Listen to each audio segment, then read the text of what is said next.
can you please tell anyone listening right now, what is Boris Johnson's middle name? I forgot it. What is it? The Pfeffel. The Pfeffel. You know what, yeah? I don't understand, yeah. I know that he didn't name himself the Pfeffel, yeah. Surely not. But I don't... Do you know what? It fits with his character so much. Yeah, like, that's what I was about to say. You could say, yeah, like, if it was a definition, you'd be like, oh, like, Boris's hair is the Pfeffel. Then you'd just be like, it makes total sense. It's a bloody mess.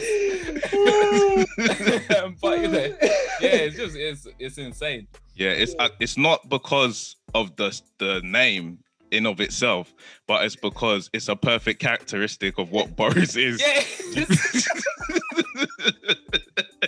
Do you know what? Yeah, I feel like you can use it for anything. It's like, oh, Boris the Pfeffel London, you know, like you can use it anywhere. It's just so universal. Hello, friends, and welcome to another episode of Couple of Lattes with your host, me, Jacques Massey.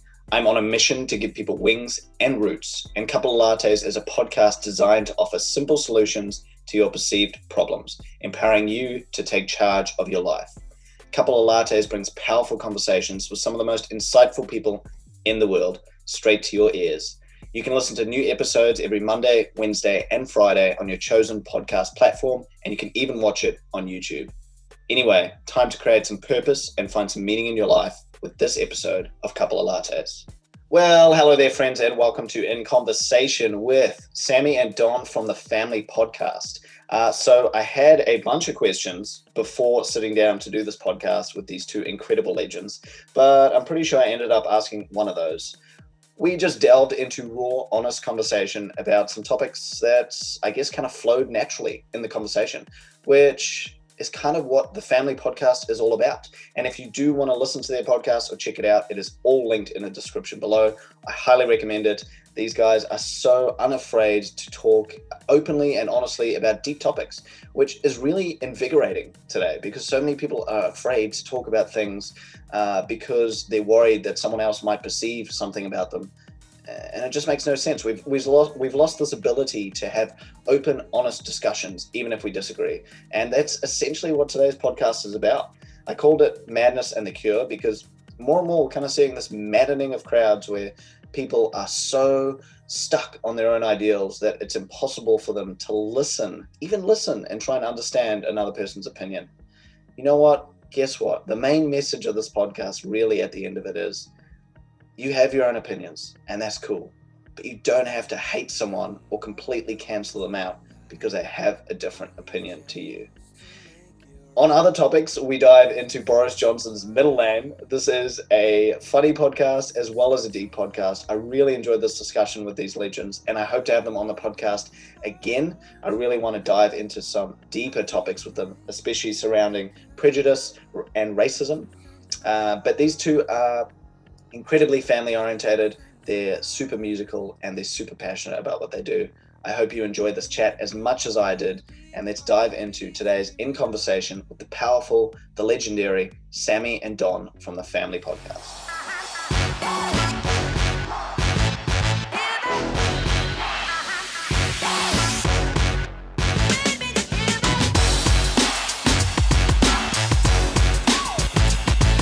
I was just listening to your recent podcast just before this, actually, about a couple hours ago, and I found myself laughing like half of it.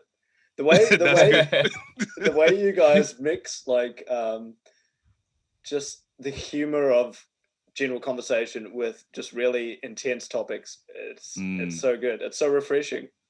It wasn't, you know, it wasn't even intended because we never saw our podcast as like a comedy podcast or one where we expected a lot of laughs, but universally people say like, oh my days, you guys make us laugh so much. I'm like, you're just funny dudes, man. You're just funny dudes. I'm glad to hear that, man. Yeah. Fuck, this is shit, I swore twice. I'm trying not to swear because I swear like I've already sworn, so fuck it. I swear all the fucking time. Oh no, yeah, that's good, man. Awesome to finally do this. It's amazing that we live in a world where like I'm sitting here in Melbourne that just came out of lockdown, right? Yeah. And you guys are there in London, that's correct, yeah? and you guys are just going into lockdown. Into lockdown, yeah. Yeah. Crazy, man. It's so annoying, man. Crazy, it's crazy. Jeez. But yeah, I guess before we get into too much of it, is there anything you guys aren't comfortable talking about, or is everything kind of on the table? Yeah, we're open books, man. Table. Yeah, we don't mind at all. Yeah, I can tell that from listening to you. Yeah, nothing's off the table. Yeah. Why don't we just start off? Like, I have just met both of you, literally, for about 5 minutes. So it's Sammy and Don. Don, that's correct? And you're both brothers. Which one's older? I'm older. You're older? Cool. Yeah. Well, Don acts older, but yeah, I'm older. Yeah, actually, I was gonna say, Don, you look like the more mature one. Yeah. You know what? Yeah. I am the more mature one, but he is by birthright the oldest. Yeah, right. So we'll give that one to you, Sammy. That's 1 point to you, bro. Yeah. I guess so that people know which voice is whose. Maybe Sammy, if you want to go first, if you just want to kind of introduce yourself, say a little bit about what you do, and I guess the main thing, why you started podcasting. Cool. So, yeah, my name is Sammy. I am, for all intents and purposes, the creator and co-host of the Family Podcast. Outside of that, I'm a clinical coding analyst, which means absolutely nothing to anybody that I've ever said it to. But essentially, what we do is we read upon a patient. Whenever patients come to hospital, and the doctor writes all of their notes about what they've had done in terms of diagnosis and operations, we take all that information and we convert it into codes so that it's statistically relevant, easier for people to determine what things are on the rise and stuff like that. And also it helps the NHS get paid through something called HRGs. So that's basically what I do day to day. So you're getting the NHS paid is what you're doing? Of course, yeah. It's all down to me, man. So yeah, that's basically my job. But obviously, in the last year or so, I've been focusing a lot on the podcast. And the main reason I started to get into podcasting is because I moved out of the flat where me and Don were sharing, and we spent our entire lives together talking. We did a music venture before we jumped into this, and it just seemed weird, like not having that constant contact. So I said, well, if we can have a day at least where we touch base and we catch up with one another, at least the daily grind doesn't, separate us, sort of thing. So that's how it started. And then I found it became a way to really connect with other people, find out about other people's stories and what they found meaningful about life, and have my own thoughts challenged. And it's kind of grown from there because I'm naturally an introverted person. So it's a great way to have a controlled environment where I can meet new people instead of like going to mass networking events, which I do plan to do, but, and then kind of feeling overwhelmed, like, oh, who do I talk to? So it's a great way to do that as well. That's beautiful, bro. I really love the idea of reconnecting with your brother over this platform, and now it's becoming just such a beautiful way for you guys to connect with people all over the world and to have meaningful conversations. Like, it's really hard nowadays to sit down with someone and like you say, have an opposing view on something and just talk it out and come to a conclusion. There's just so much hatred and anger, and I think what you guys are doing is amazing. But anyway, Don, what about you, bro? What's your jam? So I've always been kind of free flowing. Sammy kind of wrote me into this against my will. No, I'm joking. Yeah, pretty much what Sammy was saying. I mean, we've always been super, super, super close. And we've got a younger brother as well who I'm super close with. To be honest, kind of growing up, I didn't really see the importance of it, being such a close unit as brothers. And my parents kind of just always pushed it like, oh, that's your brother. I remember me and Sammy had a fight once, and we got all hell from my mum and every single relative that came through to the house. And so, yeah, I think with the podcast venture, me and Sammy were doing music before, which is something that I thoroughly enjoy. And it was his fault because music is a bit like a drug and I never wanted to take it, but I was forced to take it. Then he became sober and left me as a junkie. So, it's a bit problematic, but I mean, we decided that we never wanted to lose that brotherly contact. And as you can imagine, life gets the better of you. I'm a social worker by, day to day. And so sometimes I finish quite late. There's not always the chance to catch up. If an emergency happens, I work in adult services mainly. And so, yeah, I mean, it became something that was built into the schedule. And if anybody knows me, well, as you guys probably know now, I'm pretty much always late. It's something I'm working on. Yeah. It's going to probably be my New Year's resolution, but he didn't mind it as long as I showed up. And it became a thing where I was like, well, if you're going to make all this time for me, I should probably be invested in it. And yeah, our bond just grew. We got to speak about things that we've always spoken about. We used to have, as Sammy said, very, very long telephone calls, 3 hours, 4-hour calls where we're just talking about all this stuff. And we never really wanted to lose that, but we also wanted to kind of share it with the world. I never always had the feeling it would work. Number one, because I'm extremely arrogant. And I was like, Sammy thought of this, so will it actually work? And I think that's just me being honest. I think you always, if someone pitches an idea to you, you always have that hesitance of, I'm going to give up my time for this. Is this going to work? But I remember thinking back one day to me and Sammy, just because we used to do pretty much everything together. And we was traveling on the train and we were just talking and like we were having laughs as we do. And then this lady just turned around and she smiled and she went back into kind of like her silo. And every time we said something, she would turn around and you could tell she was eager to jump in the conversation, but she just never did, which is to her own detriment because we're great guys. But it made me really think about this kind of platform that we have, and just two brothers being as honest as possible. And it's kind of helped me. You probably heard me say on the podcast, I used to be, growing up, I was a bit of a liar. I never really found my place. I was the gangster, not gangster, half this, half that. And I think podcasting really focused my mind in terms of saying, okay, well, number one, you don't have to change everything that you are. If you're a half person, then you're a half person. That's just what you like to do. You like to do loads of different things, and that's who you are. That's what makes you unique.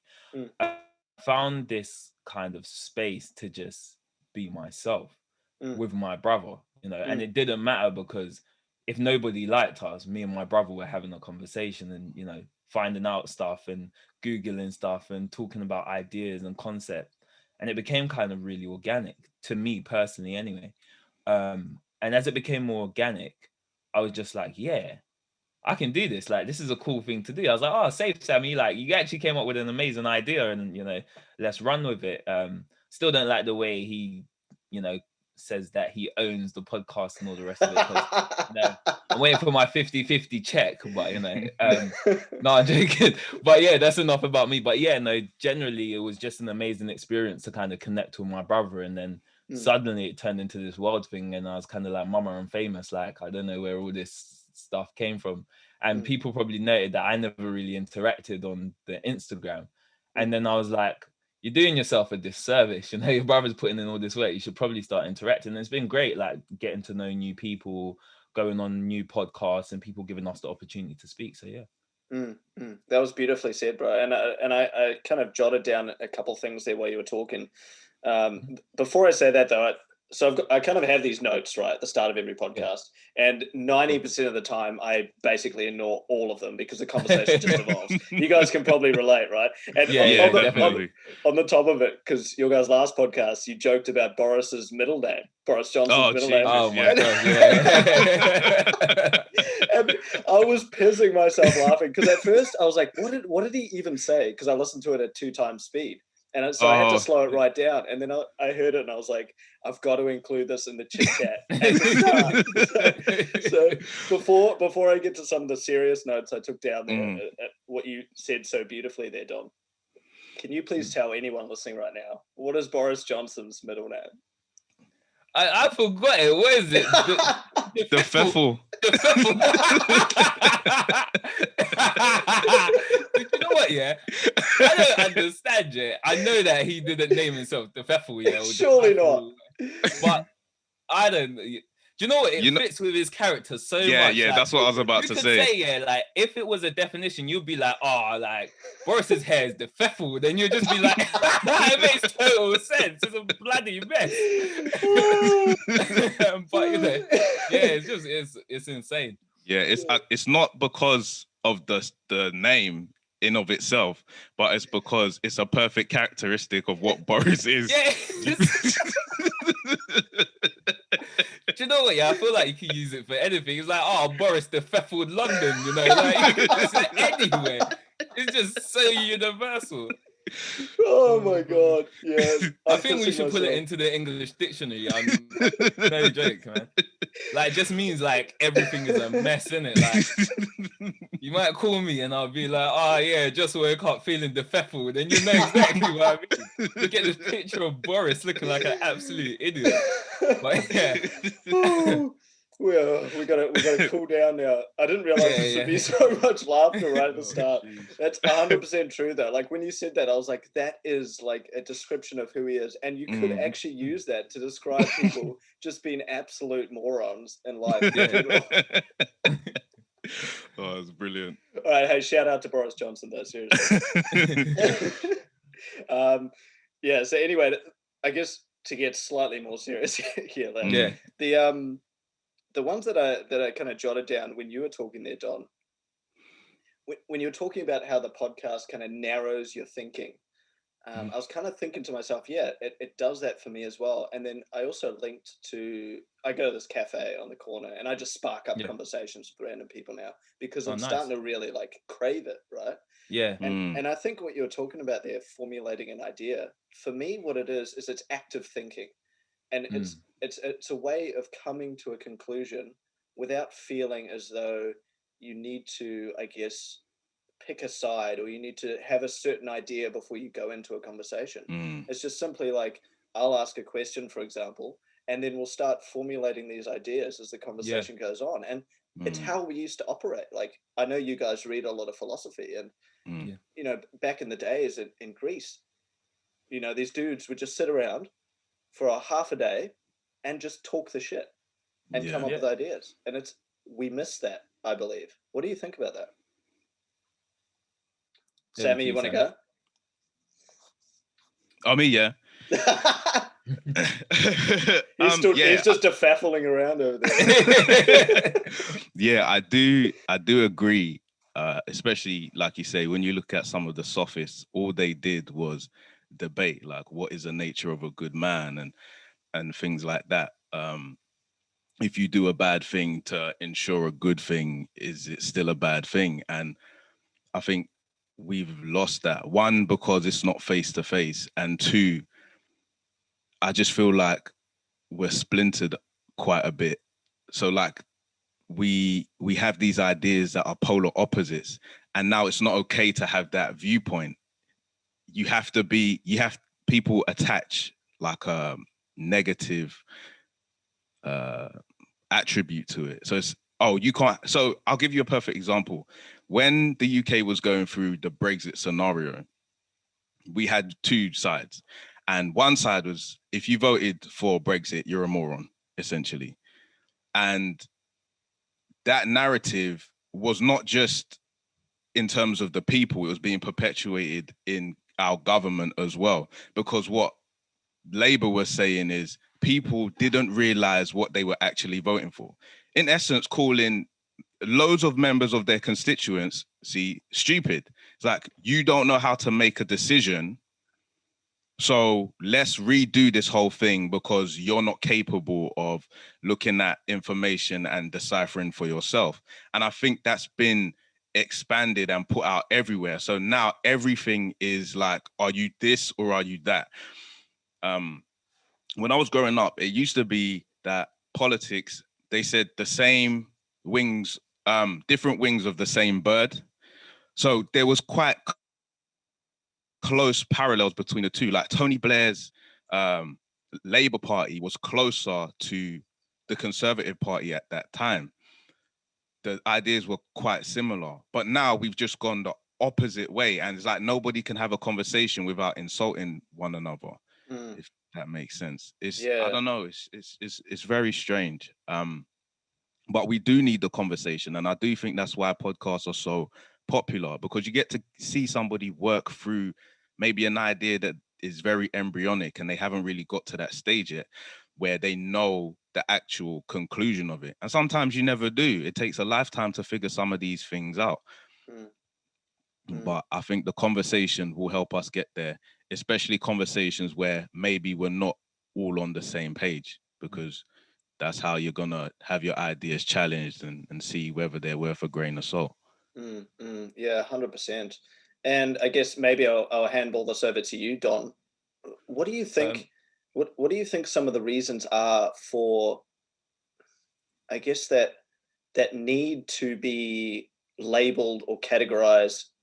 And I've got a few ideas in my own head, which I'll share afterwards. But what do you think some of the main contributing factors are to this need to be in a tribe, and anything that's outside of that tribal mindset is wrong, and I need to hate that person, for example?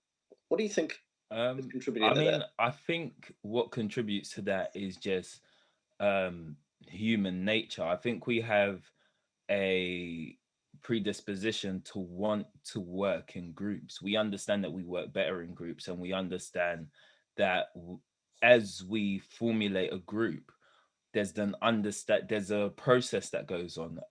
So I'm not sure whether you've ever, and so this is my social work hat going on. Like, there's a man called Tuckman, and Tuckman actually pioneered the group working theory. And what he basically said is that when a group forms, you have the forming, the norming, the performing, and adjourning stage. I remember this. Yeah. And so in terms of that, the building of the tribe allows you to experiment. And it means that you can step out of that tribe and form another tribe and not necessarily feel so isolated.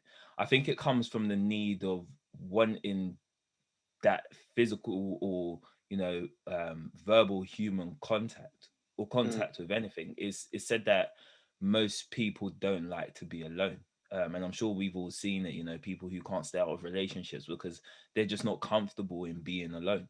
And I think in terms of the hate side of two different tribes, I think what it is actually just natural competition. The humanistic feeling to want to compete with another person. And so as we kind of grow as people and we grow in our tribes, we actually become more free. We spoke about previously whether males, and I put up a poll on my page to say, should males be protective of their goofy self? And I got back loads and loads of different ideologies. Some people who missed the point completely, some people who put forward very good arguments for either side. And what that is to do with is, we know that, well, we don't know, but from my general experience, men tend to show their goofy side as they become more confident, if they have it, and as they become more comfortable. And within being in a tribe, we gain that comfort because we've grown with that tribe. So at first, most people go into groups and they're not really sure. They don't know how to play it. Some people actually put up an illusion of themselves. And what they do with that illusion is that they're just testing the waters. But the problem with an illusion is you can't keep it up for forever. And so they kind of strip back, and people either accept them. It's kind of like relationships where we have the honeymoon period. People either accept them for what they are later down the line, or they say, actually, you've changed so much, I can't work with this. And that, I believe, that's where people try to find their feet in tribes. So once they've been rejected by one tribe, they move over to the other tribe, which is why you'll find people's school of thoughts change as they grow older. They've been rejected from a number of tribes, and they've been trying to find their way, and through conversation, they found that actually they're not the only one who thinks like this. And so, I think it's a totally natural humanistic thing. It's something that we've been brought up with. It's part of our instinct, and it's the understanding that no man is an island. So yeah, I agree with a lot of what you're saying. I guess maybe one thing I'd add is, at the moment, it almost feels like someone's taken a giant canister of gasoline and just thrown it on the fire. Yeah. Sammy, do you have some thoughts? I think I saw you jotting some things down, like I was jotting down furiously. Yeah. So I think it's typical of any grouping to categorize another group with an opposite position as a threat. We know that when people started to convert to Christianity, like the enemy was like paganism, if that makes sense. And I remember I was reading that, like, the idea of like the devil having a pitchfork was kind of a bastardization, if you like, of Poseidon's trident, using a previous god and taking an element of what he was and then transforming it into this figurehead of evil. And so people moved away from, gods wielding tridents and pitchforks and all the rest of that stuff that had been common in the West for ages and ages and ages. And so I think it's this thing that people do when they're in groups in order to justify their group. But also there's a very interesting thing that happens to human beings when you're able to get people in a group and you give them a common enemy. At least everybody, at least if you don't agree on everything within the group, you agree who the enemy is. And so that helps solidify the group because they always see that other group as something that they'll never join, that they'll never go to, that, they're united in their kind of hatred. And hatred, as much as we don't want to admit it, is a powerful tool. It gets people to act in certain ways. We've seen massive authoritarian governments throughout history say, this is who to hate. And people have gone on to do unspeakable things because of that hatred of the others, that kind of xenophobia. So I think this is why the conversation is very, very important now, and the conversations that are being had on podcasts, because you can kind of chip away at that narrative that we are extremely different and that people who hold different views are some kind of demons and monsters and people who want to corrupt our way of life. I don't necessarily believe that that's true. I think people live life in certain environments, in certain areas, and they have to deal with certain things that are a byproduct of life. But some people, distill it in their hatred of other people. And it's like, oh, this is the reason why. And I think that's what you're seeing. And you're seeing these teams and these groups and these tribes emerge socially online because we're not used to communicating online. It's very weird, man. Somebody's saying something to your face that is not in your face. And somebody, somebody who like, you don't know them, but they respond to you and you respond to them like you've known them for ages, or they're like, it's very strange. So I think people are getting used to that and getting used to communicating in this way. And I don't think we've got it right yet. And that's why you're seeing so much, fraction between everybody. Thanks for sharing that from both of you. It's really kind of good to hear, I guess, along the lines of what you're saying, is that like this is a natural thing. Like it's a predisposition to be tribal. It's in our nature, but also linking it to this new world that we're living in, right? Like we are still in very much what I like to call our teenage years with the internet, right? It's like when you're a kid and you get a new toy, and this is like back in the 90s when they've got those big brick phones, and I don't know if you guys remember like the Nokia 3210s, and back when the internet was first coming out, and you think you're a baller and you're texting everyone saying hi. I don't know, I did. Yeah. Playing Snake as well, yeah. Just this phone's got Snake too. Yeah. Remember Space Impact? Oh, game changer. Yeah. We're showing our age. Yeah, tell me about it. Yeah, but I guess I like to think of the internet in that way as well, right? Like, we get that new shiny toy, and the internet when it first came out was revolutionary. I mean, just look what happened with Jeff Bezos. The guy went from basically nothing to the world's richest man because of the internet, right? He decided to really play with and learn this new toy and harness the power of it. And then now I believe what we're in is this teenage years of the internet where, like maybe you're 14 years old and mum tells you, like you've got to do this and you've got to do this. And all you're thinking is, why the fuck do I have to do that? And where do you direct that anger? You direct that anger outward, right? And so I feel like this is kind of the relationship that we have with the internet now. And then we're also at this crazy time in history where, you've got these leaders rising up into power. I mean, you see it in the States right now, where we are in kind of almost an inflection point, like we were in the 20th century. What are your thoughts on that? Do you think that we are at a point now where, we are dangerously close to repeating some of the lessons that we learned in the 20th century? Or is that too much of a stretch? No, I mean, I think we are repeating some things in a different time period. I mean, I think it's always going to be different. We've never had a Twitter president, ever, because it didn't really exist. And so I think that, imagine waging war on someone through Twitter verbally. That's crazy, right? It's such a random thought to have. And so I think we are repeating some of our mistakes, but if there was ever such a thing as new repetition, that it would be exactly what we're doing. How Jeff Bezos played with the internet is exactly how we as a society are repeating mistakes. We're playing with the mistakes. We're pushing to see how far we can really go.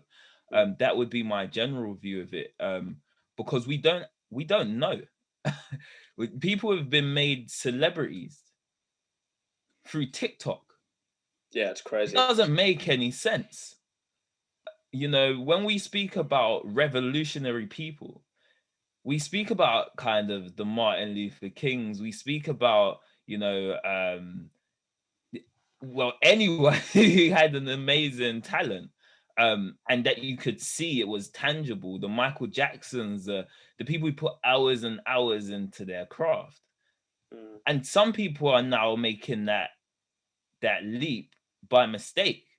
Some people are not really sure what they did. They just made a funny video. Their natural, authentic self for a few minutes online, and people loved it. They couldn't get enough of it, and they're just like, what?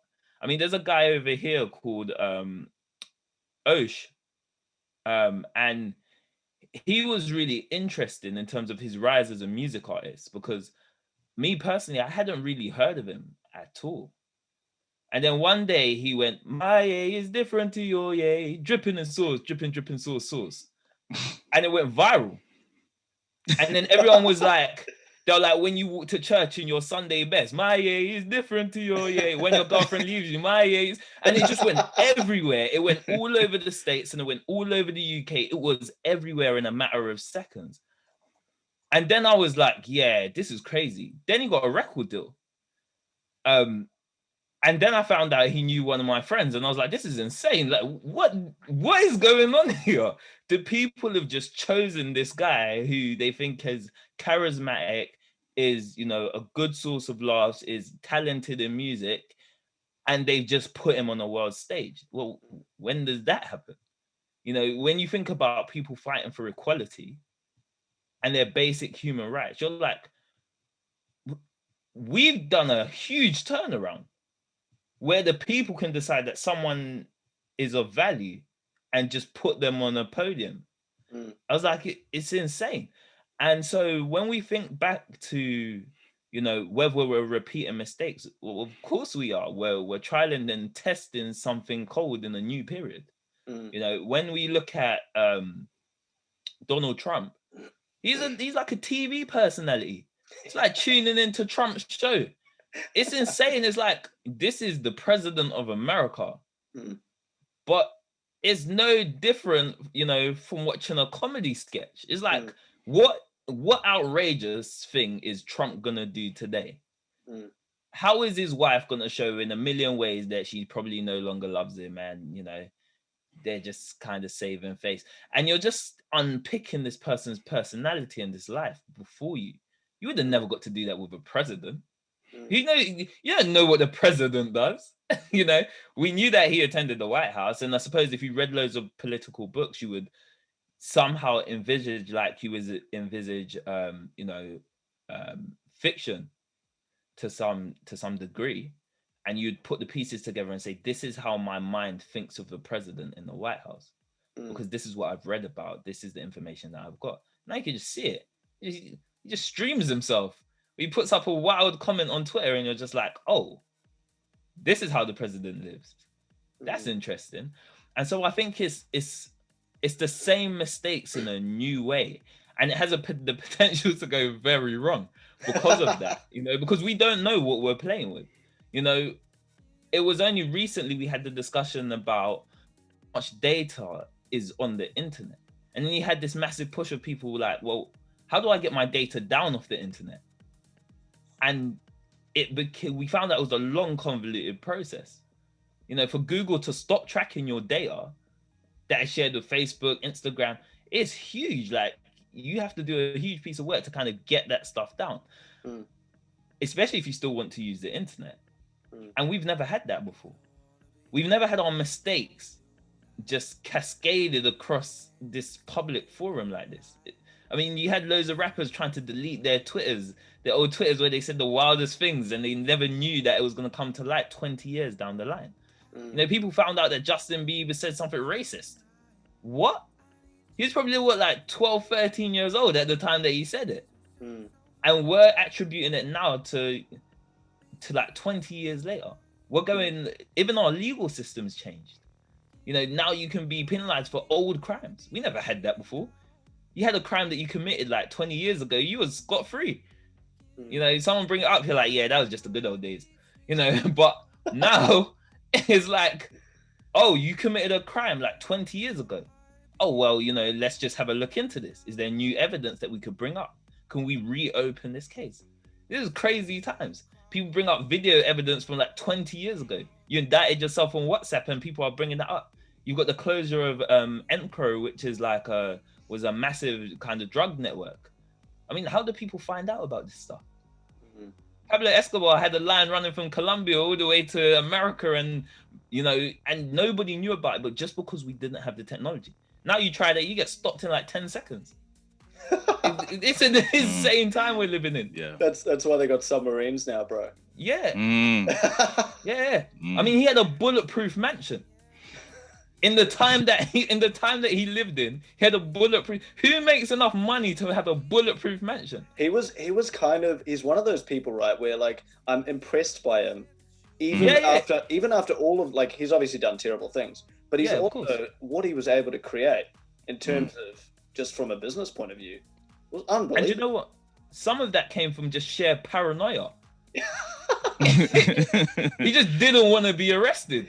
He didn't want to serve time for his crime. So he came up with all these insane ideas, very brutal ideas as well, in terms of, torture but these crazy, I think someone was saying that he has an underground passageway into there's some secret pool and crazy. I don't even know what to call it. And it's just you thought of this, you thought of all of this.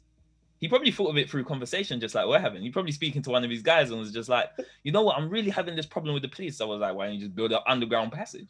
And he's like, you see you. And nobody will ever know that he had that conversation.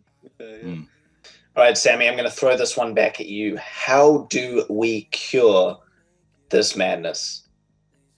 You can see how people take pride in their country because they understand the history. They understand some of the sacrifices that went into the history. And that's why they honor it. And that's why they enjoy being where they're from, if that makes sense. But if you're always disjointed from the history, you're always going on the here and now. And you have a failure to appreciate what people are trying to protect. And so my thing would be to read history with an open mind and see the harsh conditions that people had to go through, because that gives you a good framework of what's happening now and why people may be in opposition to you because a lot of it is down to understanding, and a lot of it is down to ignorance as well. You know, what you don't know will force you to say things that maybe are inconsiderate, or you haven't really taken the time to think of what the other person is going through or feeling, and that's not a good thing. And I also think there's like a virality now. You know, if you say the wrong thing, the rate at which that spreads, especially on social media, is incredible. And then that becomes your narrative, and it becomes extremely hard to counteract this image that people have of you. You know, so if you say something and it comes across extremely anti-feminist, some people may take that and run with the ideology that you're a misogynist. And that's everything that people know about you. I'll give a personal example. I went out and I bought Jordan Peterson's book, 12 Rules for Life, An Antidote to Chaos. And I remember uploading it on Instagram. And I got a few messages from people who hadn't even read the book. Like, I can't believe that someone like you would buy a book like that and contribute to, you know, effectively somebody who's a neo-Nazi. It's like, but you haven't read the book. You haven't read the book. What you're going on is maybe articles that have been written by people who disagree with Jordan Peterson entirely and have called him names. But you can't come to that conclusion unless you've done the work and you've read the book. And I think he makes some salient points. Do I agree with everything that Jordan Peterson says? Not really. But I do think that there's salient points. And I think everybody has that. You know, I think we need to be more textured in the way that we approach information. Not all of the information is correct. Sometimes we're siding with the information because we're biased, because we have lived certain lives and it allows us to move in a certain way. So, for example, in our neighborhood, we have a lot of antipathy, I think that's the correct word, to the police. And so when somebody draws in a narrative like the police are abusing their power in this neighborhood, more people are likely to believe that, even if it's untrue. I'm not saying that is untrue, but what I'm saying is if somebody was to provide that narrative, most people would not go and explore it further. Like, why do you think that? Have you got any examples of why they've done that? What makes you think that? Most people be like, yeah, I hate them pigs, you know? And well, that's what we're in now. And there's so much information and there's misinformation.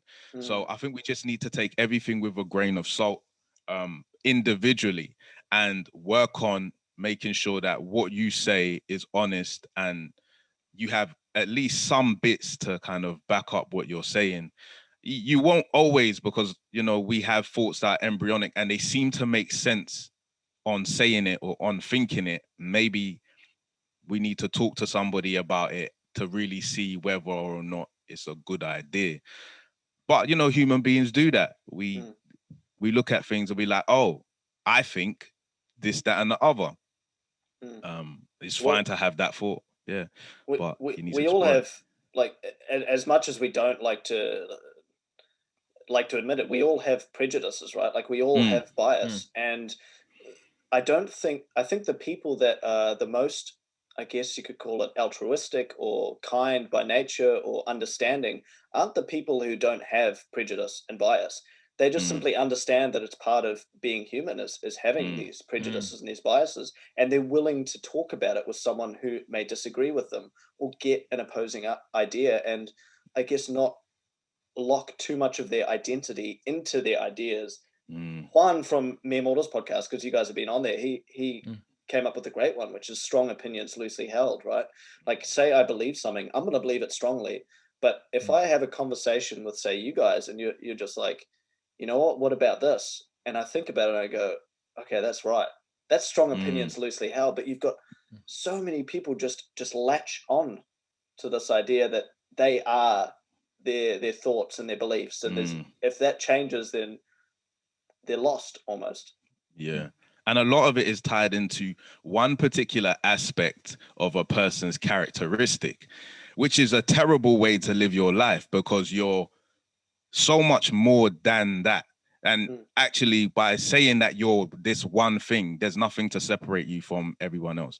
So, for example, this idea like a person is black, therefore they are for all the advancement of all black people. That's not true. People have sly, sneaky motives. Do you know what I'm saying?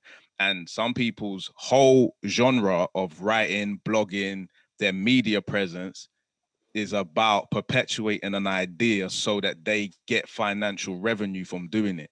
To change their viewpoints would be a destruction of their career.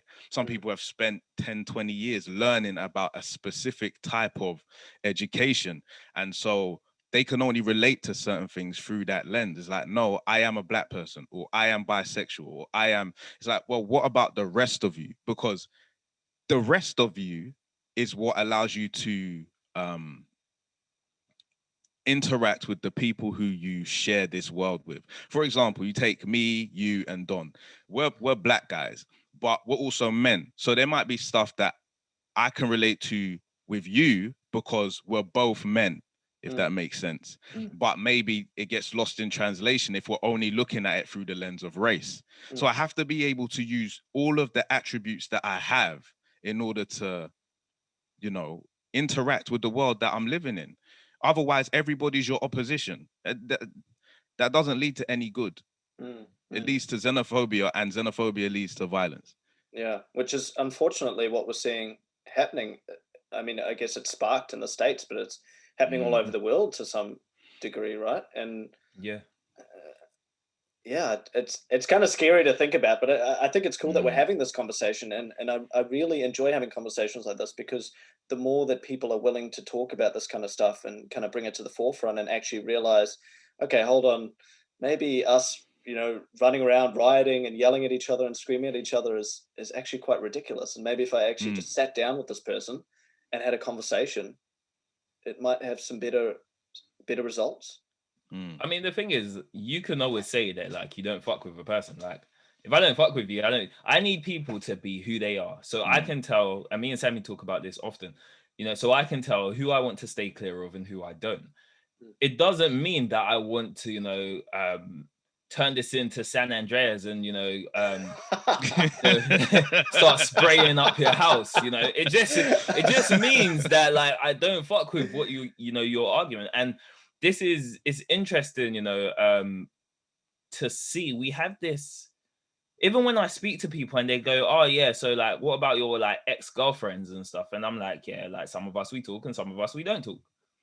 And they're like, oh, so you're holding on to something? Well, no, I'm not.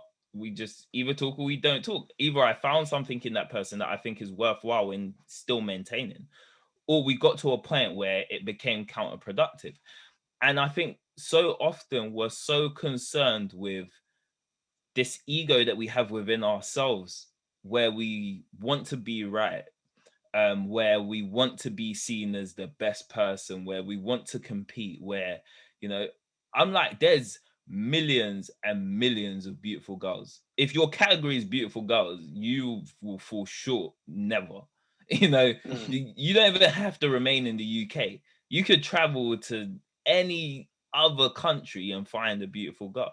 So in terms of the deep, you know, kind of longing that we have inside, you know, for partnership, well, it's kind of open to how far you really want to go with it. So the thought that we as humans, not saying that it's wrong, because I don't think it's wrong. I just think that we haven't properly been able to think about the thought of moving on. And I think that takes time for many people.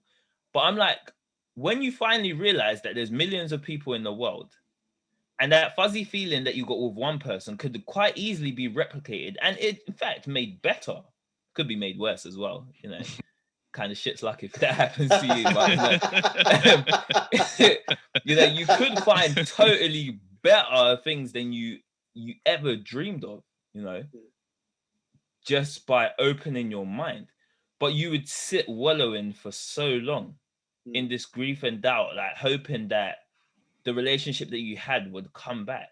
Well, that doesn't make any sense. We're supposed to be logical human beings. We are, for all intents and purposes, the smartest creations or breed of animals that ever existed. And we spend our time wallowing so much. We complain about work, which I'm guilty of as well. So, I don't want to be a hypocrite, but, I'm totally guilty of it, We spend so much time lost in our thoughts over broken relationships, and all of this is weird. And then we go online and we type something like, you only have one life, so live it. Well, do what you said you so why are you typing about it, bro? Yeah, like it's insane, like how much that we do. And I can understand if you're trying to build a brand, if you have a media presence, if you're trying to be anything like that.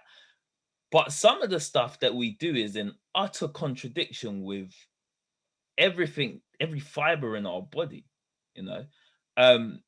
It's absolutely insane, the things that humans kind of go through. And no wonder we're always at war. Half of the time we're at war with ourselves. No wonder we can't find peace within other people, because we haven't found that peace within ourselves. And we don't want other people to find that peace either. One of the most scariest things for human beings is that they would be left by themselves. 100%. And 100% it's such a weird thing, given the fact that you was born by yourself. However, we navigate how to walk through other people. We navigate how to think, how to speak through other people. In fact, we spend most of our lives based on other people, but we have this drawback about ourselves that we are unable to move on. Even understanding that our lives is made better by our interaction with other people. There's so many people who are so scared to leave the country. And it's like, but there's a whole world out there. And they're like, yeah, I know, that's what scares me. So you would prefer to be in a box? Yes. You're an idiot. I mean, well, it's one of those weird, things, isn't it? But it's one of those things. Is like, it's better the devil you know for some people, and the idea of routine, the idea of what they know, that environment allows them to feel some sense of comfortability. Don't you find it very strange that a person can go to a interview process and they say, tell us why you think you have this job, and you have this long list of things like, I work well with others, I'm also independent, I can work to deadlines, I'm charismatic, I like to go outside, and I'm good with numbers, I'm good with this, I'm good with that. And then you'd be talking to a friend and they say, why don't you set up your own business? I can't do that. Do you understand what I'm saying? Yeah. And it's very interesting to see that people are scared of growth. And I admit it, I've been scared of growth before, because you have to, of course, but how do you get to the next part of what you're supposed to be if you continually refuse that growth? Because if you don't embrace it, then by definition, you're stagnant. And you can be stagnant and growing. Do you feel what I'm saying? Like, you can be taller and bigger and whatever, but your mind hasn't changed. There's nothing about you, like, from the age of 16, you might be a 35-year-old man now. You've learned nothing about yourself. You used to like tits and bums when you were 16, and you couldn't control yourself around women. And you're 35 and you still like tits and bums, and you don't know how to control yourself around women. And sex governs your entire being. You haven't learned anything. And so I think it's very important that we take stock of, those type of things. And we attribute some power to ourselves. So that's what, when people listen to our podcast, what's very evident is the first part of our creed, which is your life matters. And that's not a sliding scale thesis, right? If it matters, then it matters 100%. Yeah. Now you have to do something about that, because if you don't, then somebody somewhere doesn't contribute from what you have to say or what you do, and you rob society of what you could give them. That's not a good thing. So I love that. And I'm going to throw this right out to space and go real fucking deep, because when you say, like, your life matters, I love that. And it matters so much more than people can even comprehend, because when you really think about it, and you start thinking outside of ourselves, outside of this planet, and you consider how old the universe is, and you consider that every single part of what you and I see is atoms and matter that is only about 0.1% of what actually exists, because 99.9% of us is actually energy, which we can't see. We can't physically see. Yeah. So even when we die, if we've wasted all of that matter and energy just feeling sorry for ourselves our entire life, it's had such vast consequences on what happens around us in terms of the universe, in terms of it's hard to even conceive how much effect we have on people when you really consider that everything that we see and we understand is just a fraction of what exists in terms of the energy that's all around us. So when you decide, and this ties into the other thing I wrote down while you guys were talking, if a person decides to spend their entire lives being the victim, and they decide to spend their entire lives blaming everything else around them for what's going on, they're literally robbing the world and, in fact, the universe of a beautiful state of energy. What do you think about that? Or is that too deep for the morning? No, I'll bring it down to earth slightly. Think think about someone like Michael Jordan and Kobe Bryant. Mm-hmm. Think about how many people they brought to the sport of basketball just by giving 100% in what they do. And think about how many people would have not joined the NBA had they not have done what they done.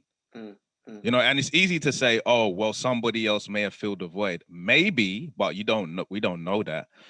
And so these things, they really do matter, especially if you're exceptional in your craft and you've taken the time to learn something that's worth putting on showcase. And that's another thing that human beings, I believe, need to do. So once you realize your life matters, you have to find a craft to delve into. And then you have to get excellent at that craft, because that's how people then attribute what you do and they can see it manifest, if that makes sense. So, I mean, sorry, go on. Yeah, no, go on, Don.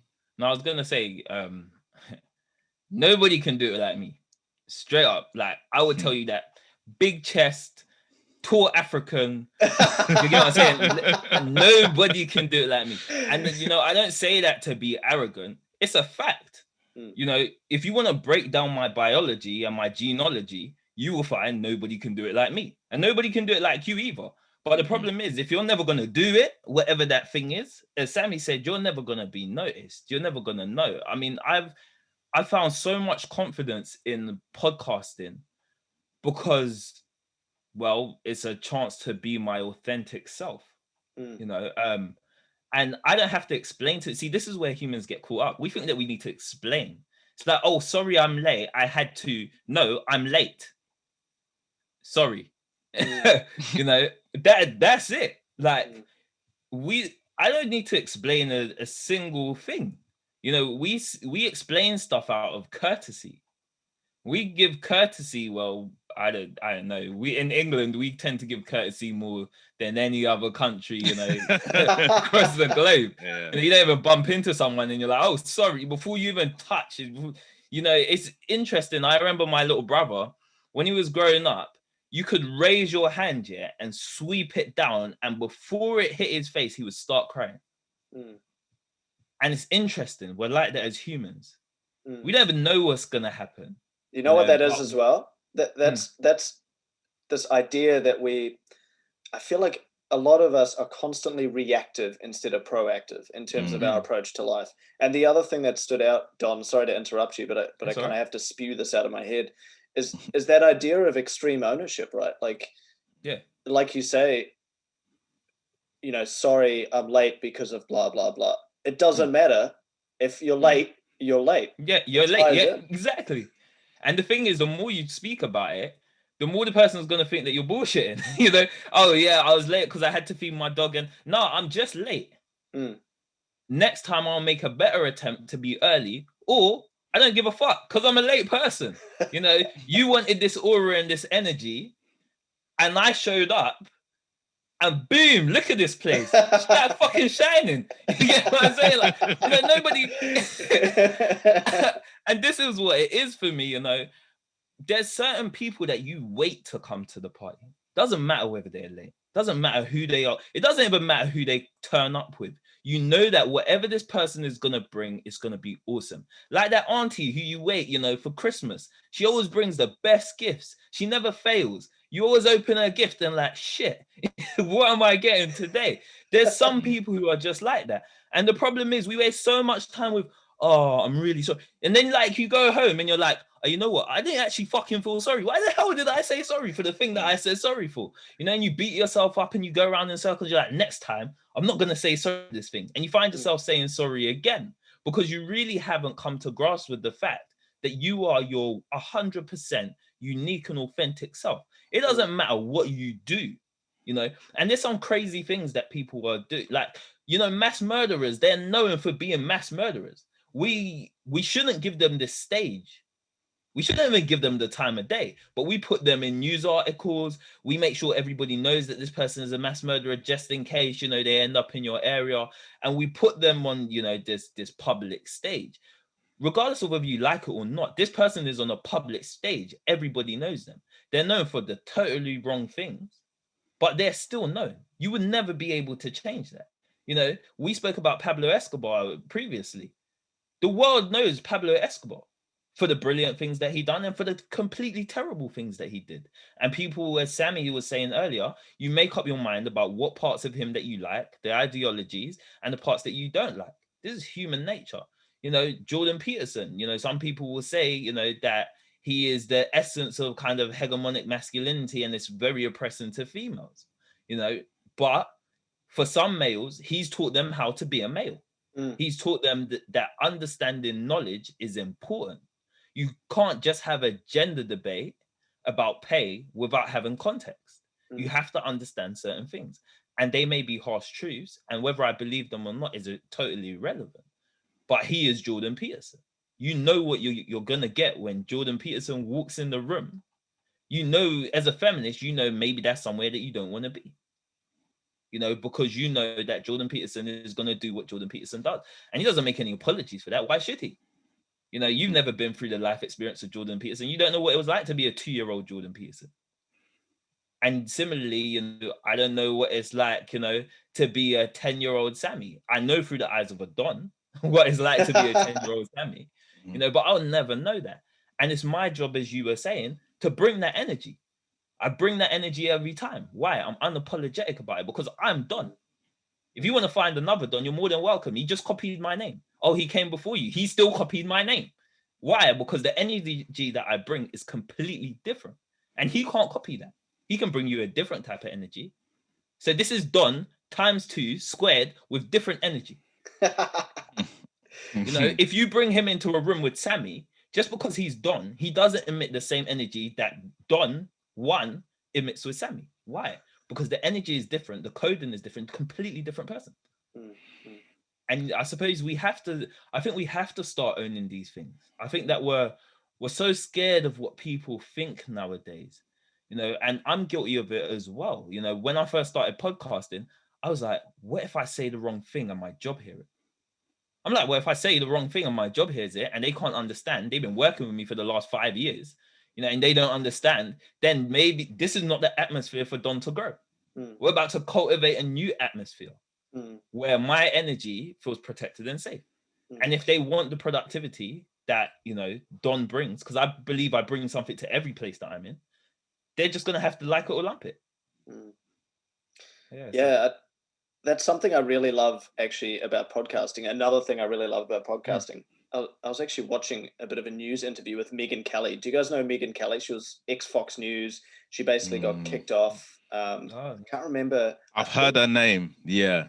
I was about to say her name rings a bell, but I think there was something she'd done that was prejudice. I'm not 100% sure on it, but anyway, I was listening to this interview and she's just started a podcast, and she basically said the thing that drew her to podcasting was the fact that she can say what she wants, be who she is unapologetically. And if people don't want to subscribe to what she says, they can unsubscribe. And that's the great thing about what we're doing now is that we can have these conversations. And if people really aren't prepared and they're not ready to join in on, intense discussions, or maybe they don't like what you're saying or what I'm saying, they don't have to subscribe. They can go somewhere else. Yeah. Which I think would be to their own detriment, as I keep saying. You know, because I think we have great conversations, and I think that generally, you know, uplifting people is never a bad thing.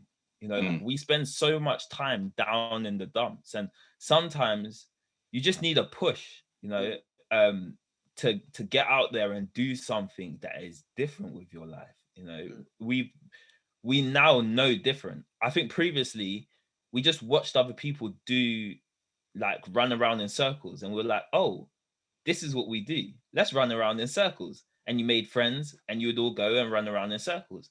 You didn't know that there was a billionaire sitting in Dubai, you know, sipping lemon tea, and people are bringing him everything. And he's about to go downstairs and drive his favorite Ferrari out of the 7 that he's bought. His mansion has 560 bedrooms, and he doesn't use any of them. He let a few out to a couple poor people who he had a conversation with, who he thought were interested. You know, we didn't know this depth of information before. So we just followed whatever came around because we live and learn by experience. But now, you know, the first time I saw a YouTuber, it's insane. I was like, who is this flipping? Do you know the first YouTuber I saw? KSI. My little brother, like, paraded him around. And I remember there was this sketch with him with a walking stick pouring milk over himself or something like that. And I was like, this is totally ridiculous. I'm like, wait a minute. You sit here for hours and hours on ends watching this. Like, he used to play FIFA and get so annoyed, throw over chairs. And I'm like, this to me, seems like a child that we would class with ADHD, you know. And then it was like KSI. And I was like, wait a minute, wait, what? And he was everywhere. And I was like, wait a minute, he's a brilliant mind. I'm like, there's something going on here. He is unapologetically himself. He does whatever he wants to do. He's found a medium to make money from it. And he's living his best life from it. And I'm like, well, you can't hate on that.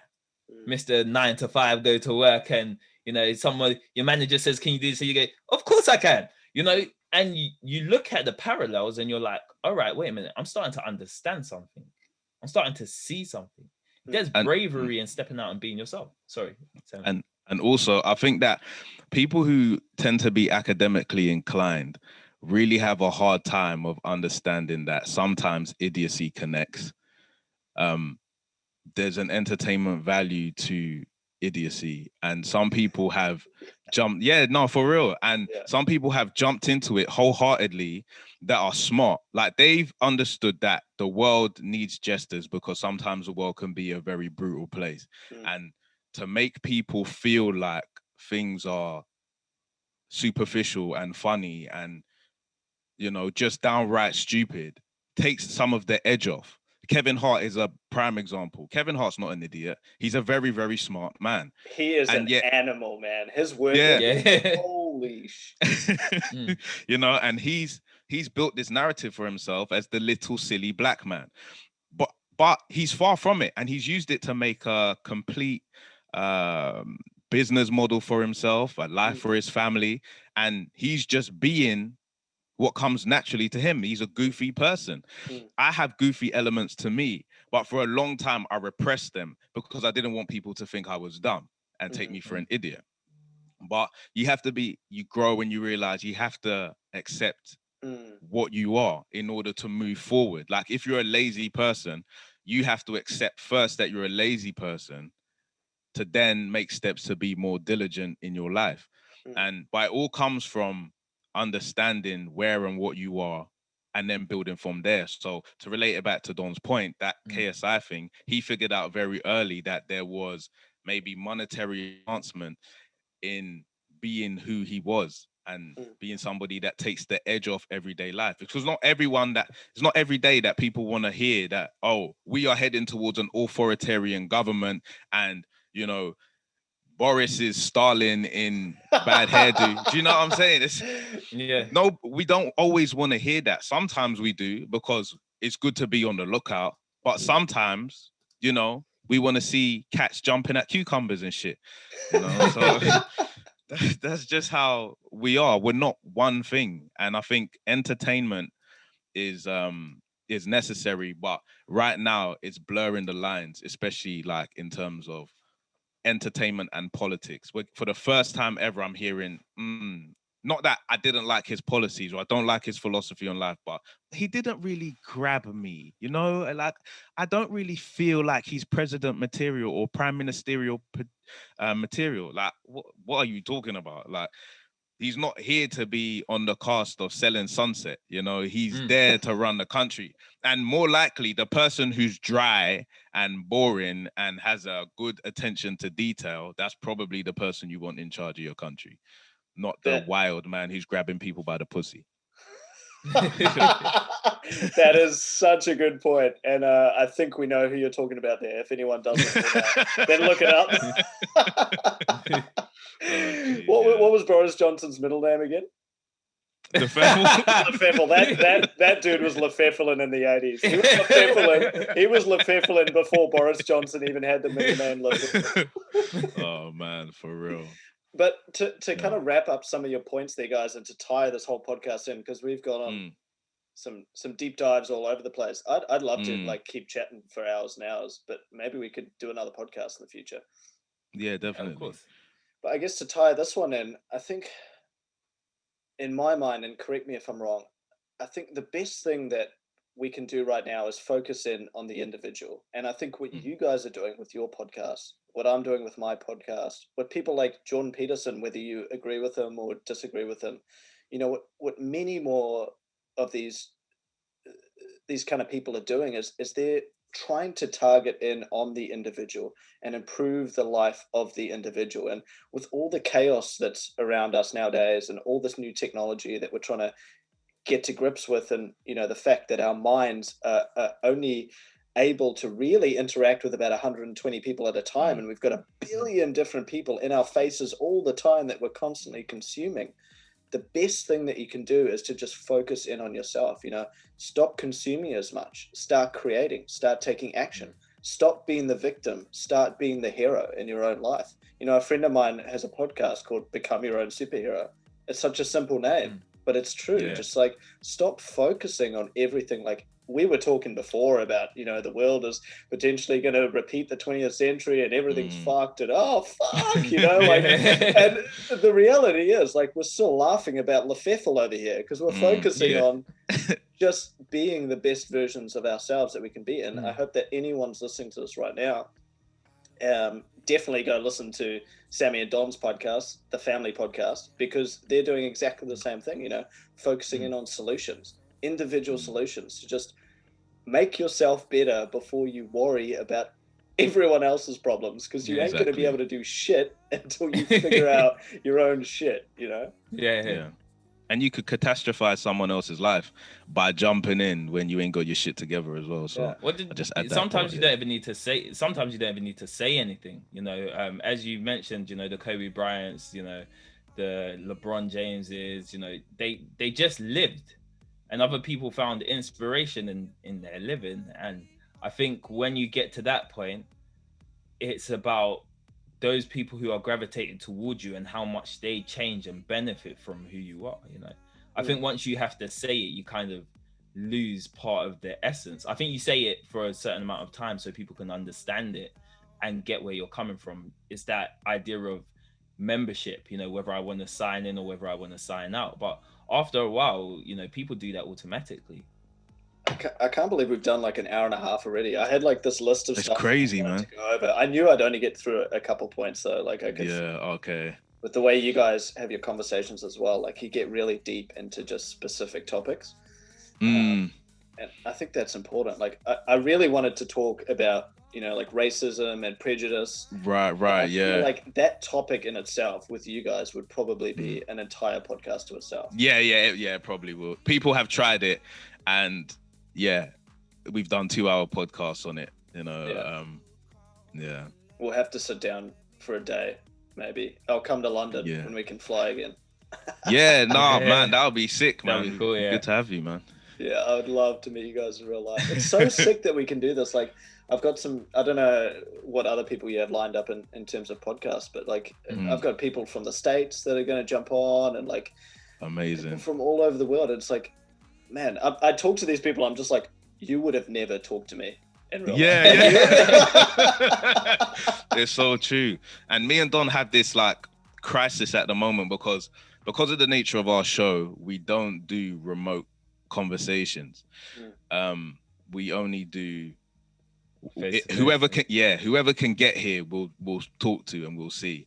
Yeah. But there's so many people that I want to talk to. Like we've had, like there's a lady who's like an adult film actress. She used to be an adult film actress, and she's talked about wanting to get on our show. And it's like, I really want to talk to you, but then I'm telling everyone we don't do.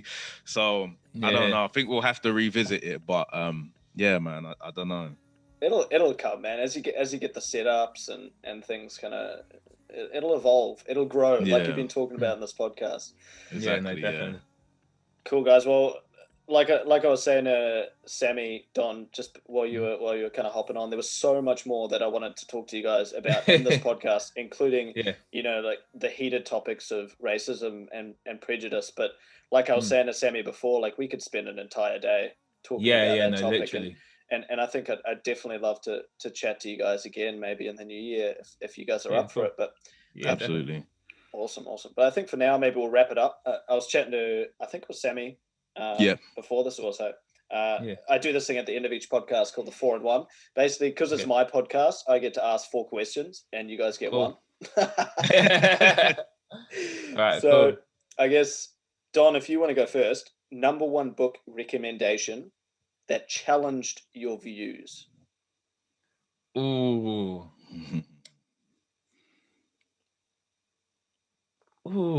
there's a all right. What book had I? One of the ones. There's a book called Conversations with God. Oh yeah. And it was such a weird book for me because I've always grown up with very traditional Christian values. My family kind of instilled them with me. I used to go to church every Sunday, and those are the things that I was used to. And there's so many points in that book that totally contradict with everything that I was taught. And so I had to read it with a very, very open mind. And again, like we've been saying in the podcast, kind of take what I agree with, or that I felt comfortable with taking, and kind of dismiss the rest. And that was a really interesting book for me to read, just because of how much it challenged my mind in terms of the rationale and thinking. So I would say that's a good book, just because of, especially if you are someone who is fixed in quite religious ideologies from a Christian belief. Is very eye-opening, because there's some things that I know you would definitely people who are Christians would definitely disagree with. So that was a good book. Nice. Sammy, what about you, brother?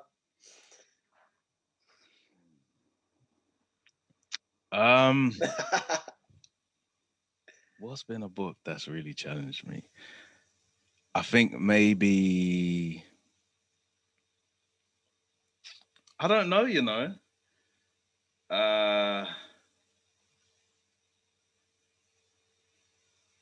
it looks like I read books that just, edify my own understanding, doesn't it? Okay. There was a book written by a guy called Thomas Sewell, like an American economist, and it's called Discrimination and Disparities, if I remember correctly. And it talks about this idea that there's a massive, so he talks about what we believe discrimination to be, and how the narrative is that it's based on race. But most of the time it's not based on race, it's based on class issues. And that was very interesting to me because I'd never paired the two together. So he talks about Black middle class families, I think in the 1950s, 60s, something like that. They were earning, middle class families were earning exactly the same as white middle class families during that time, if not more so. And that's kind of like that's kind of a narrative that has never been, for me, was never explored.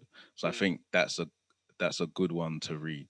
I don't know why it took me so long to think about it, but that's a good one. Yeah. Awesome. So obviously you guys are quite into your music. And you'll have to link me some of your stuff after this. I think Don, you're more so into it now, right? Yeah. I'd love to hear some of your stuff, and maybe I could even play it as like some intros or something for the podcast special feature. Cool. I appreciate that. I'm working on some new stuff at the moment, so it's all in the pipeline. I kind of took a break for a little while, but yeah, definitely I'll get onto some stuff. Yeah, nice. Just let me know the links, and I'll buy a couple of songs. Support you guys. But appreciate it. 2 musicians to follow, and obviously because you guys are from London, and the majority of my audience is actually Australian or American, actually, which is I think Americans love podcasts. So I don't know. Yeah, they do. Yeah, it's a massive community. Yeah. Yeah. Shout out to all the American mates out there. Love yous. Well, educate me as well, because I feel like that your 2 suggestions, each of you, will be completely different to what I listen to. So 2 musicians to follow. Ooh, all right. I'm just gonna go off the top here. Don't say my one. I don't know who yours. I don't know who you do. Yes, you do. Do I? Mm-hmm. Oh yeah. Oh, I know exactly who you are. All right. No, I'm not gonna say yours. So I will give you a contrast. Yeah, I'll give you a contrast to Sammy. So, Jazz Karis, who's a soul singer, R&B and soul singer. Jazz Karis.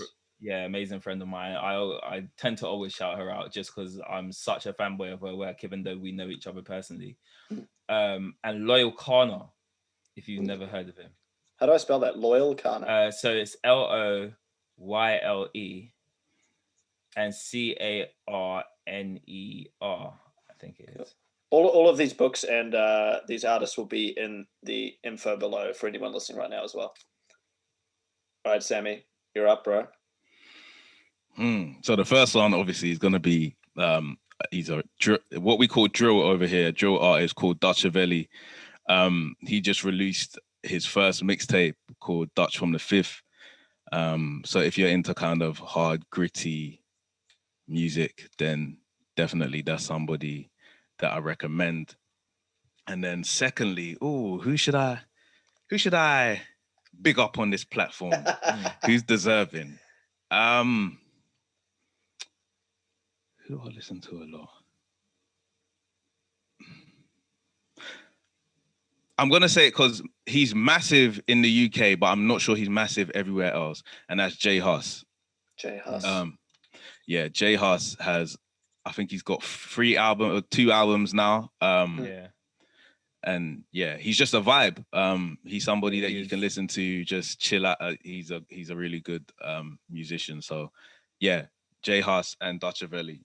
Awesome. This is amazing because I haven't heard of any of these. Okay, good stuff. I'm going to be interested. Yeah, it's going to totally blow my mind. Like I haven't really listened to drill before either. Like I've heard it. Okay. Yeah, so it's going to be good. Thanks for that. Yeah, no problem. People kind of have a hard time because it's excessively violent, but I like to, because I was a writer beforehand, I like to see how people put words together, how they tell their narrative over instrumentation. So feels good for the gym, man. I listen to heavy metal in the gym, and I'm not necessarily a heavy metal kind of person. But I believe there's different arenas for different music settings. And yeah, 100% agree. Yeah. I'll have to share these with my brother actually, because he's a DJ, so he works with a lot of musicians as well. He listens to heaps of different stuff. So he's definitely the musically talented one in the family. I played flute once. I'm just like Ron Burgundy on Anchorman. Oh man. Anyway, next question. This one, I've listened to your podcast, and I think you guys will have different views on this. Travel forever or stay in place forever? You can only do one of each. Go on, Sammy. I can see you itching. Look at you. No, because it's a difficult question. It's under pressure. It's a difficult question, and I think that you see this. I remain. I have an inclination to say one thing. Right. Okay, so I would say over it. Okay. I would say travel forever, because it's one thing to be comfortable and not move from a place, but it's something entirely where you cannot move. So I'd say travel forever. Interesting. I thought you were going to say stay forever. There you go. I know you did. Yeah. Fair play, young man.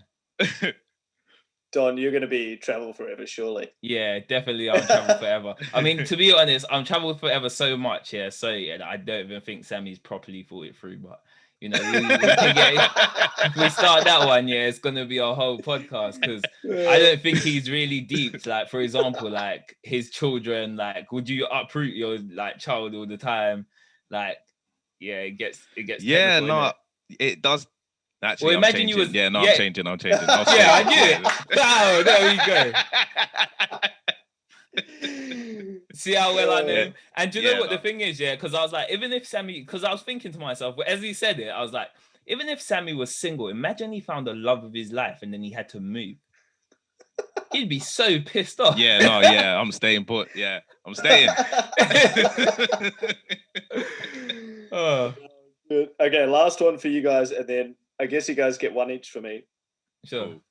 So, what social stigma do you think society most needs to get over?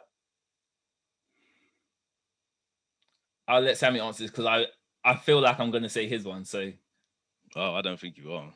Okay, go ahead. Man. There are good people and bad people. People are very, very complicated, and we need to understand that. And we can't use such broad brushes to explain everybody. Now, there are some people who have very, very destructive consequences of being alive. And, well, we can make the conversation that the totality of their life is negative. But I think if you look to some of the things that they did, not their entire life was. And so when we paint people good and bad, again, it leads to that kind of tribalism. I'm good, I'm virtuous. Those people who don't agree with me, they're bad, they're terrible, they're evil. So this idea of good and bad, people, I think there are good and bad acts, but people, we need to be very careful of how we use those stigmas and those terminologies. That's a good one. And mine would be race, which I thought, Sam would jump on. So race and ethnicity. I'm like, there's so much more. People have culture. They come from different countries. They speak different languages. I think to paint that surface, kind of thing. Well, this person's Bengali. This person doesn't mix with this person.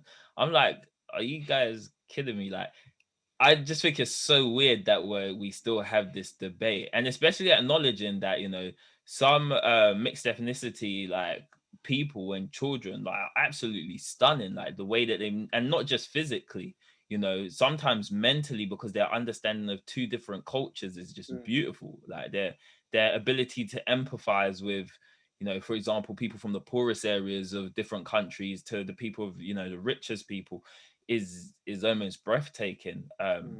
So I think it's just something that we need to get over.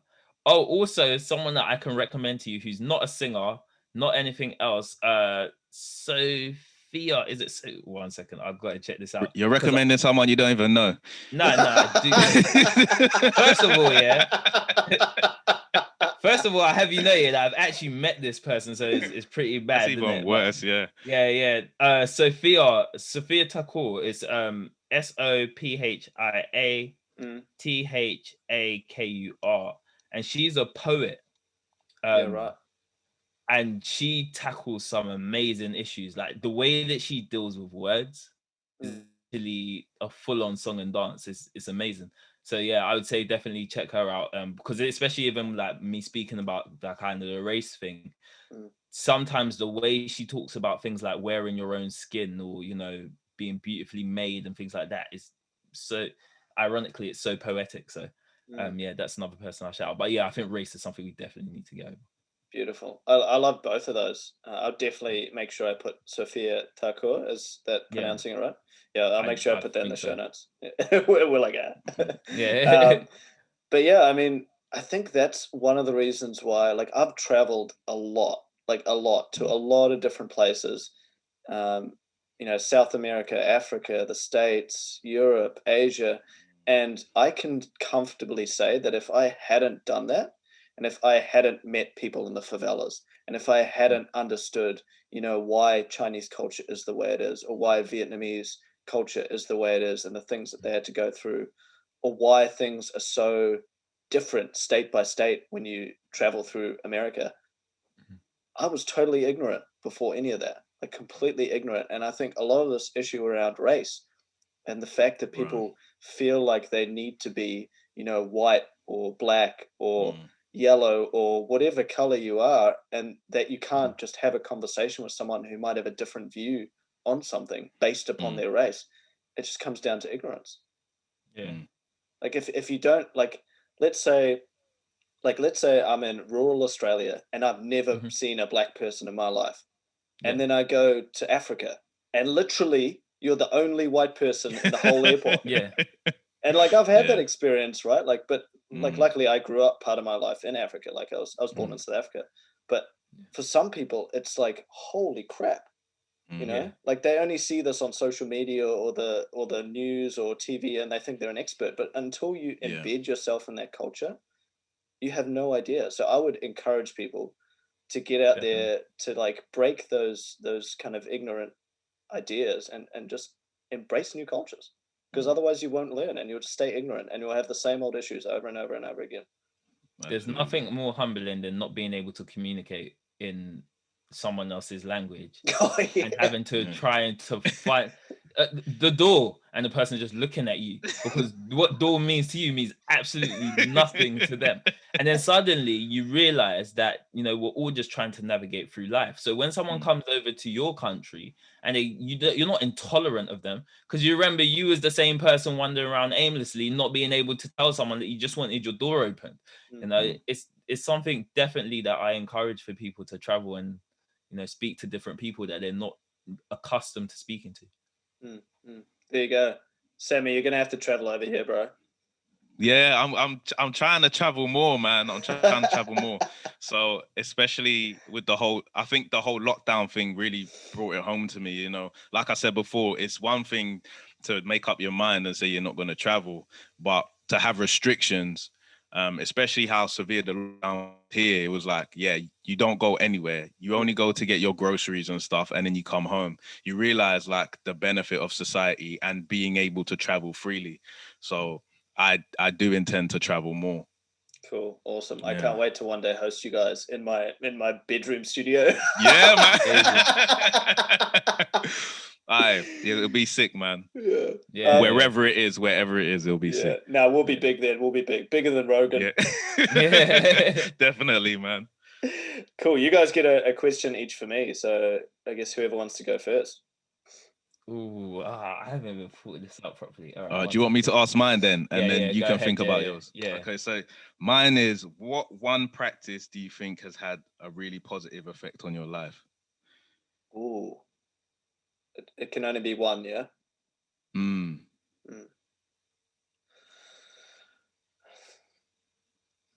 It's going to have to be meditation. Okay. Yeah, I mean, there's a lot of things I've implemented into my life after going through a really dark depression myself, but meditation's definitely been the one that it's first that comes to mind. Just the ability to be like completely present. Like I did a week-long silent meditation not so long ago, and bro, I straight up had a moment where I felt like I was communicating with a pigeon for an hour. Mad. Like, it was amazing. That's crazy. Yeah, that's crazy, man. That's good, man. I think there's been a massive disconnect from nature and what nature is. We live in fear of it, and to get back to it that's amazing, man. Yeah, for sure. Thank you for sharing. No problem. So you guys use Australian dollars over there, isn't it? Yeah. No? Yeah? Okay, cool. So if you had to give... I should have said something completely whack. Nah, bro, we use Lafeffel dollars. That would have been insane. So let's say $5, you had to give $5, to a worthy cause, knowing that one day you would be broke, what would you be happy to give that $5 to? What cause? Oh, God, that's a good question. What the hell kind of question is that? Energy different, bro. Oh, what cause? That's tough. Especially knowing you'll be broke as well. Man, honestly, I'd give it to the first person I saw when I walked out the door who was sitting on the street who needed it. I wouldn't ask any questions. I wouldn't care if they're buying crack with it. They need it more than I do. Fair. Done. That's the easiest way to do it. Like it, yeah. Cool. Sweet, guys. Well, this has been awesome. Before I let you guys go to your regular lives and I stop pestering you with questions, can you guys maybe share, I guess, for anyone listening right now, where they can find you both individually and the podcast as well? Sure. So we're on Instagram. We're most active on Instagram at The Family Podcast. So we're always happy to have new followers and people who interact with the page. So follow us there. We're also on Twitter, but we're slightly less active on there. So you can follow us at The Family Pod. And then our podcast comes out every Sunday and is on all of the major places like Spotify, Apple Podcast, and Stitcher, all of those places. So yeah, give us a listen and rate, give us comment if you like it, and get involved in the conversation, man. Yeah, sounds a bit modest. We just hit 1K, baby. Let me just tell the people. Yeah, because we appreciate everybody's follows. We appreciate the people that are supporting us. But you can also find me on don.speaks if you want to catch kind of my more musical side or just me as a person. I am on Instagram on Don Speaks. Don't really use anything else. I've got a Snapchat that I barely use. There's probably no point in even adding me on that. Yeah, so probably just go with the Instagram. Once I start to utilize my Snapchat, then we'll have a market for that. And it'll be like Don's OnlyFans. No, I'm joking. no, I'm playing. So Don.speaks on Instagram. Sweet, awesome. And I'll leave all of those links in the description below, including the artists you guys shared and the books you guys shared. Guys, this has been fantastic. I really can't wait to do another one. Me too. Yeah, I was looking forward to this conversation. And the cool thing about podcasts as well is this is us first meeting. So we only barely know each other now. And every conversation we have from here is just going to get deeper and deeper. And absolutely. I'm pumped for it. I'm super pumped. Me too. Awesome, guys. All right, thank you. Cheers.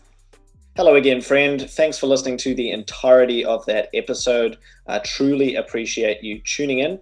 If you haven't already, please subscribe on whatever platform you're using.